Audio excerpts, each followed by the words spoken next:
Okay, people, to prevent me from making too many videos and having video overkill, because I just did something on Total Divas, I'm going to make this NG Minute one big combined hodgepodge of mess, and I'm going to try to do it within 15 minutes and maybe less than that.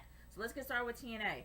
I didn't have a chance to watch the whole show, but I did have a chance to watch it on YouTube, and I am not going to lie, the matches were phenomenal. And it was absolutely awesome to see AJ Styles to be the one going to Bound for Glory, going against Bully Ray for the TNA Championship belt. Honestly, I think that's going to be really one awesome match, and I am looking forward to seeing that.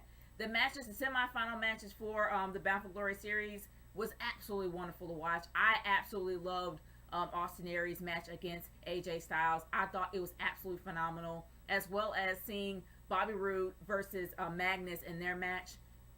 The matches were all around great. I'm not going to deny that. Bully Ray definitely played Bully Ray. I liked the opening segment between him and the animosity that he had against him and Mr. Anderson, and Hulk Hogan actually coming out. That was interesting as well. But honestly, here's the one thing I'm going to say about that. Punks jump up to get beat down. And unfortunately, it was Mr. Anderson that was the punk that got beat down.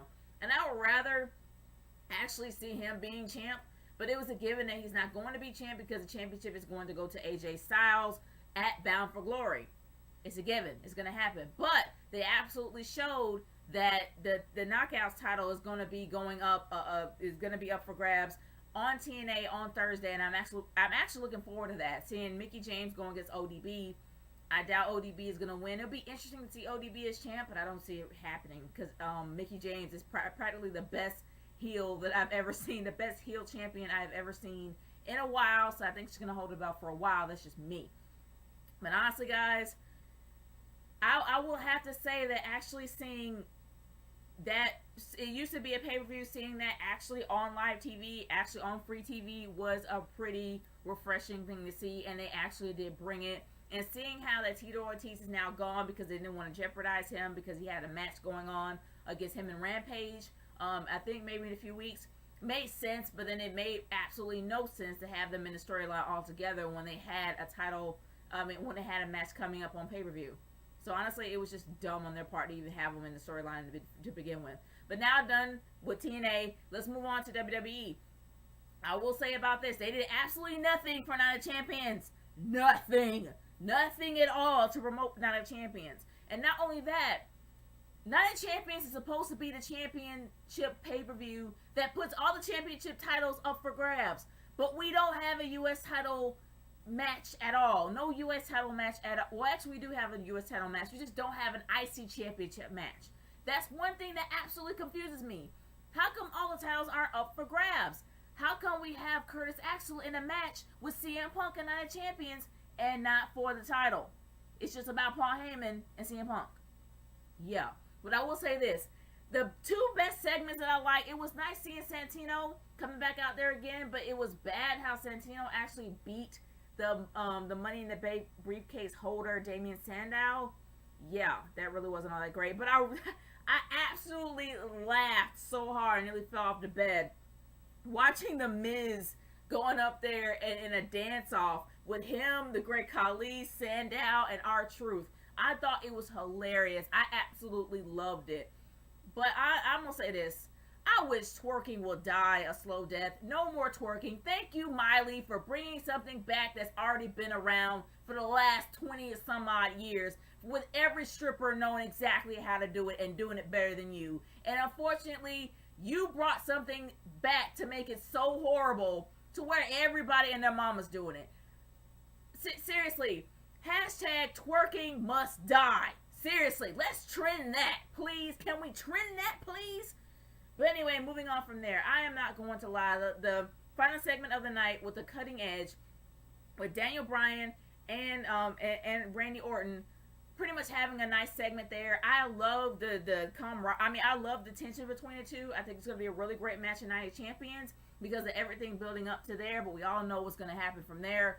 But anyway, guys, it was absolutely awesome. I will say that Daniel Bryan did get the upper hand in this segment, and I absolutely loved it. But let's go on to the Night of Champion predictions because I am not going to do 2 videos. I'm going to make it as quick as possible.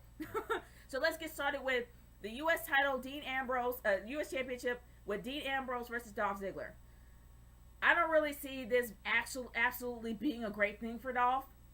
Dolph's been there, done that, got the t-shirt. It would really be a downgrade if he takes his title away from Dean Ambrose. But honestly, I really do see that Dean Ambrose can probably have help from the Shields. Let's just say that Dean Ambrose is going to be the champion for this match. My call is Dean Ambrose. Even though I love Ziggler, it will be Dean Ambrose, and it'd be better for Ziggler if he didn't win. Let's go on to the primetime players, the Usos, the Tons of Funk, the Real Americans, 3MB in a tag team turmoil match for the number one contendership for the tag team belts. I got tongue tied out the blue, man. But anyway, it's really hard to call down the middle, but I will say this. The primetime players have had a lot of push as of late, pretty much because of the fact that we all know why. But honestly, they've had a really huge push, and I really do see that the primetime players are going to be the winner out of all this. So my vote goes to the primetime players. Okay, let's move on to the Divas Championship, shall we? It's the Total Divas versus AJ Lee. Let's face it, that's what it is. The Total Divas versus AJ Lee. Natalya, Brie Bella, and Naomi versus AJ Lee. Do we really see AJ Lee holding the belt? No, because of the popularity of Total Divas. It will make perfect sense for one of them to win. It's going to be Natalya? No. It's going to be Brie? No. I really think it's going to be Naomi. They're going to probably put it on her. And because since we're not going to see Ariane for a while, I'm calling pregnancy. I'm calling pregnancy. I'm calling it. But anyway, the fact that Naomi is pretty much the lone fuckadactyl for a while, it will make sense for her to be the champ. Plus, she's really talented at what she does. So it makes sense for her to be a champ. My call is Naomi for the Divas Championship.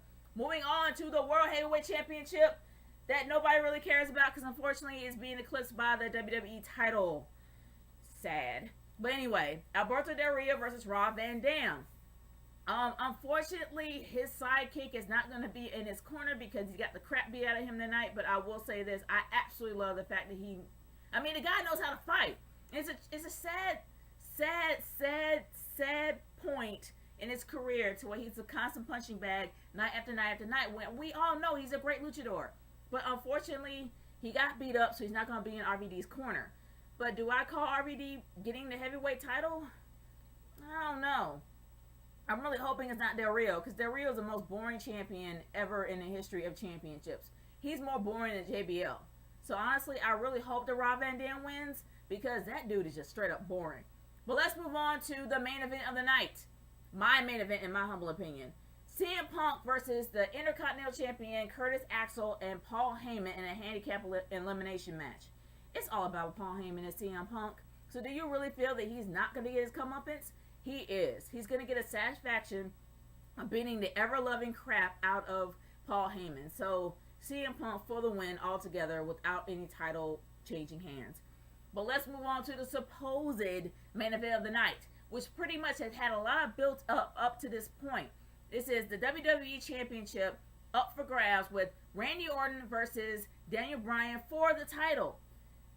Okay, everybody has pretty much predicted of what's going to happen here. We all know it's going to be a screwy finish. We all know that Randy Orton is going to come out on top because Triple H has his hand on everything. So one thing I'm going to say about this is that Daniel Bryan once again is going to get screwed. I'm hoping he's going to win, but he's going to once again get screwed. And if he doesn't get screwed, he's going to get screwed out of it. Well, actually, he's going to get screwed pretty much by Randy Orton.